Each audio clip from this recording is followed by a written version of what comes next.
The next couple of things I took off are the stator right here.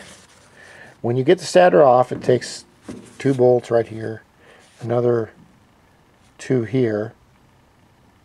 Take the thing, put it in a plastic bag somewhere, or off to anywhere where it's not going to get damaged, and check it for oil, especially these magnets up here. If these are rusty up here, take a little bit of sandpaper, sand the rust off them, and you got to remember you have to use a kind of a dry rag to get the particles off, because the rust will stick to the magnets. That's not good. So after I've taken that apart, I like to check the case halves here and see if there's any problems. Remember, all of these case half bolts right here on my bike with a 52.5 millimeter crank, I had to run the bolts all the way through the case, not just into their normal seatings. I ran them all the way through to the other side of the case, which you've seen, and I have bolts on that side.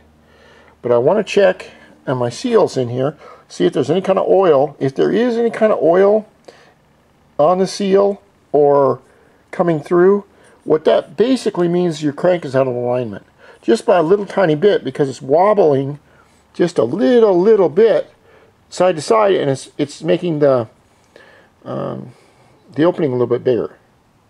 So we've taken that off. Now we'll lift the motor back up.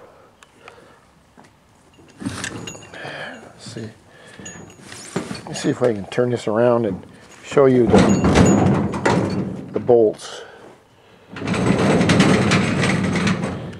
Here are 1, 2, 3 bolts that have come through the crankshaft half.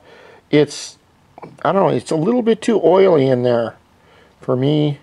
I'm gonna have to clean it up and look at it, but I want to make sure they're tight and they're airtight. And here's the seal on the left hand side of the crank, which is right here. This seal will be replaced. If you see any oil on the outside of this, it means, well, your seal is leaking, you got to replace it.